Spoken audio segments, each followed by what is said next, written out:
Hey guys, what's up? It's Matthew. Thanks for checking back into the channel. Hey, I started this list of 100 books that I think are awesome to read, and we've been talking about the concept on this channel of what if you limited your whole life's reading down to just 100 books? What would you do? What would you limit that list to? You'd try to pick the best books of all time. And so I have been now slowly working through this list of 100 down to number one, which we will get to in a later video. But today our task is to look through books 76 all the way down to 51 in our countdown here. So glad you're here. Let's go ahead and get started here with book number 76. Now, we mentioned the complete works of Aristotle last time, so we should drop down to number 75 then. And here we have the Psalms of David. Now, this is one that you can get for pretty cheap online, but this is all of the Psalms, the biblical Psalms, number 1 to 150, in meter, which means that you can sing them in common meter. So I think this is a fantastic book. I use it in my personal devotional life all the time. Get that. Number 75. Number 74, Systematic Theology by Charles Hodge. Now, I tried to find a good picture of this, but it'd probably be better if I just pulled one off my shelf here. These are the 3-volume green set of Charles Hodge. He's one of the great Princetonian theologians of yesteryear. Awesome Reformed stuff there. Number 73, Reformation Worship by, let's see, Gibson and Ernge. I love this book. It might not be on one of the lists of all-time classic works, but I've benefited from it greatly. And the reason I have it on my list is that it takes me back into the worship liturgies of the great churches and the great movements of Reformation history. So if you want to know what Luther's worship service was like, or Calvin's, or at the time of the Westminster Assembly, this book will take you through those liturgies. I think it's great, and it's my number 73.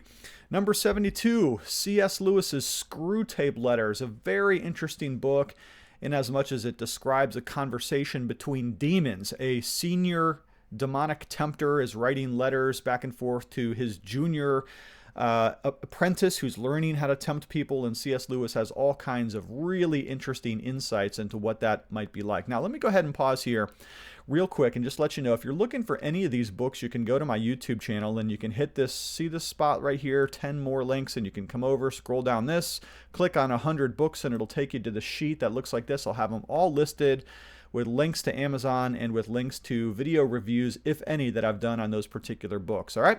Number 71, The Minister's Black Veil. This is one I read in high school, but when I go back to every once in a while, an interesting story, kind of creepy, about a pastor who all of a sudden shows up one day with his face covered. What is he doing? Well, this is Nathaniel Hawthorne at his best, except for when Nathaniel Hawthorne is writing number 70, The Scarlet Letter. Classic work of literature. Nathaniel Hawthorne is kind of ripping on Puritanism a little bit. I don't think he particularly approves or likes Puritanism as such, but nevertheless, it's such a good and interesting read, a fictional work there, but one that's probably been lived out far too many times, and that is to say a pastor having an adulterous affair with somebody in his congregation.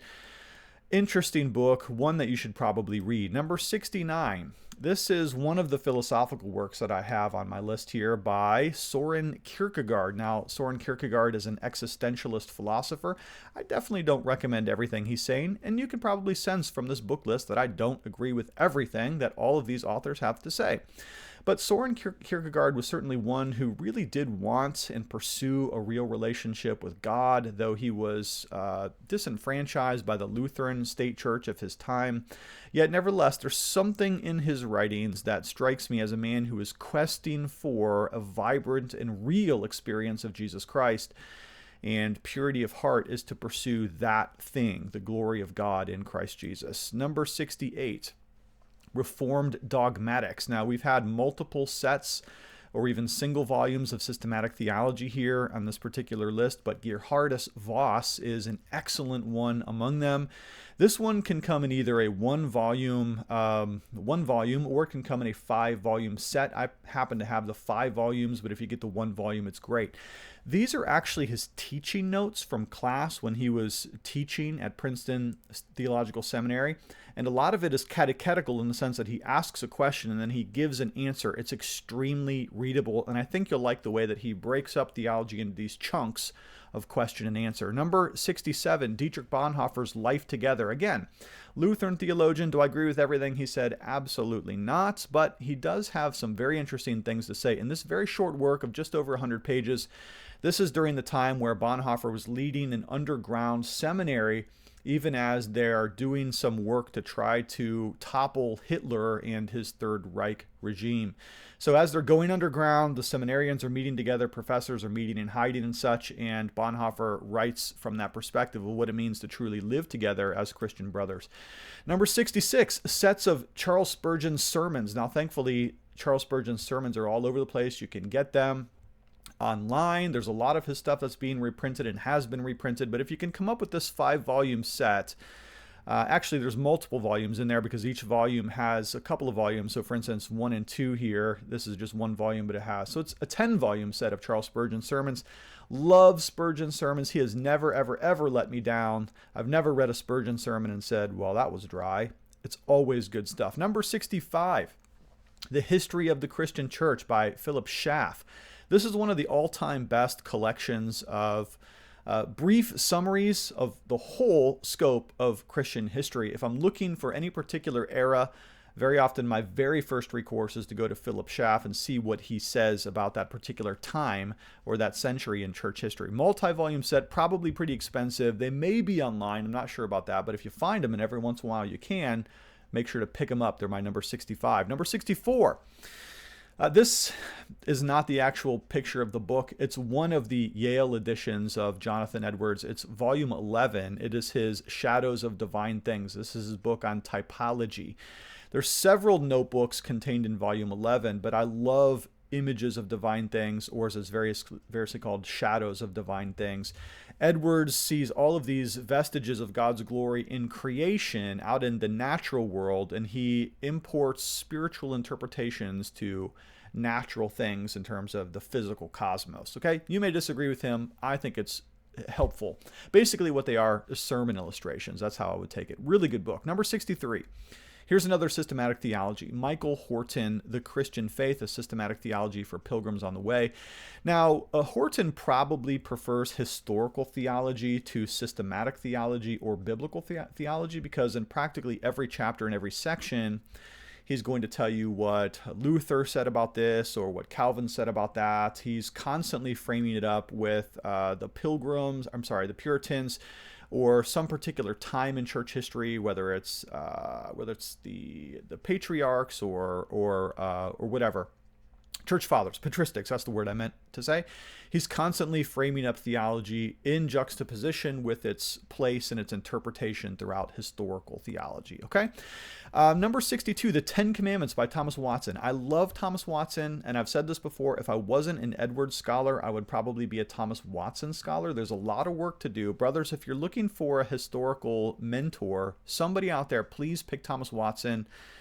His books are fantastic. They're devotional. They're super quotable. If you think Spurgeon is super, super quotable and everything Spurgeon says makes a good tweet, Thomas Watson is the same. He's brilliant. And he happened to be the co-pastor with Stephen Charnock, which is just a historical serendipity. It's really, really cool. 61, First and Second Apology by Justin Martyr. Now, I've said in other videos that every Christian should probably have a specialty area. There's a plow going by, a snow plow. I don't know if you can hear that. Whether you pick one theologian from each basic block of church history or not, I don't know. But Justin Martyr is my guy from the patristic era. I think he's really, really interesting. He was a philosopher who was converted to Christ. He does a lot of typological interpretation of the Old Testament, and he's always in dialogue with unbelievers and Jews, trying to turn them to Christianity as the true and living faith. Okay, number 60, A.W. Tozer, The Pursuit of God. Tozer is buried just a couple of miles from my wife's house, and my wife's parents' house, I should say. And every time we go to Akron, I like to stroll by Tozer's tomb. He was an Akronite, did some ministry in Chicago. But The Pursuit of God is awesome. When I was a missionary in Africa for 6 months, I only had a few books with me. Pursuit of God was one of them, and man, did my soul benefit. Number 59, Redemption Accomplished and Applied by John Murray. If you're looking for a nice short work on the Ordo Salutis, okay, that would be predestination, election, effectual call, regeneration, justification, sanctification, etc. This is your book right here. It's really awesome. We use this in a lot of our classes that we teach here at Gospel Fellowship, our leadership classes. We always recommend that people read Redemption Accomplished and Applied. Number 658, Theoretical Practical Theology by Van Mastricht. Now this is volume 1 here, and the volumes are actually still being translated, but each one that comes into English is fantastic. If you don't already know this, you should, that Jonathan Edwards said that some of the best theology ever written was by Turretin on one hand and Van Mastricht on the other. In fact, Edwards even preferred Van Mastricht. And when you read him, you're going to see why, because he really, really breaks it down. He first of all states the position, and then he defends the position, and then he wards off heresies and attacks of the position, and then he gives you wonderful devotional content that adheres straight to the heart or to the soul. You're going to love Van Mastricht. Okay, number 57. Here's another fictional work, and there's less and less fictional works as we go, but I am going to continue to throw some in here. Frankenstein by Mary Shelley. Very interesting book. Not at all like the black and white movie you probably saw back in the days when some of those vampire movies and all that stuff was kind of coming out in the 50s.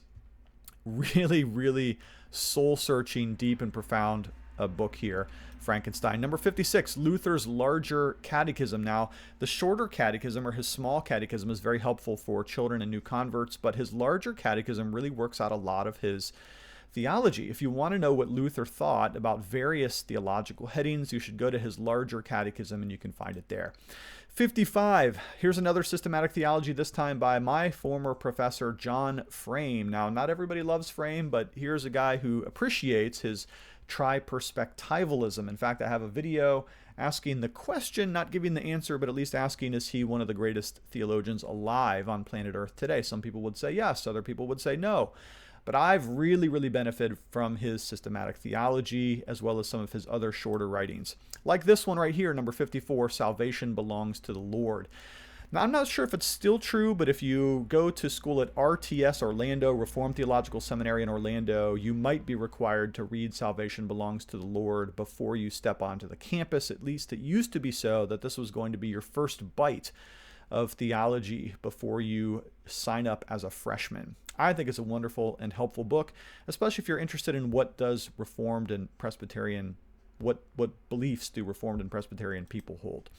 53, the Lord's Prayer. Now, this is part of a set. We already mentioned the 10 Commandments by Thomas Watson. Here's another one. So there's the 10 Commandments, there's the Lord's Prayer, and then there's his A Body of Divinity, which we're going to see later. If you can find these, they're done by Banner of Truth. Pick them up in the blue hardback. You'll not be disappointed. Number 52, A Puritan Theology, Doctrine for Life by Beakey and Jones. I've really appreciated this book. Some brothers and I in the Ascension Presbytery were studying this one together. This gives you most of the theological headings of systematics from the perspective of the Puritans and very often summaries of their works. Very helpful book. Really, really like that one. Number 51, and we'll have to stop here on this video, The Outsiders, okay, by S.E. Hinton. Great coming-of-age story of the tension between the greasers and the socias, or the socials. I think you'll find that the teenager in you comes back to life as you find yourself either a grease or a soch. I'm not sure what you are, but everybody loves the name Pony Boy and Soda Pop and Dairy and all of the other characters in this book. It's a really cool book. My daughter really thinks it's awesome too. Okay, well, that's all I've got for you today. So this would be 76 down to 50 or so. We're going to continue on with this top 100 list, but for now, I'll let it go. Don't forget, link to that whole book chart in the link section of my YouTube page. Okay, love you guys lots, and we'll talk to you later.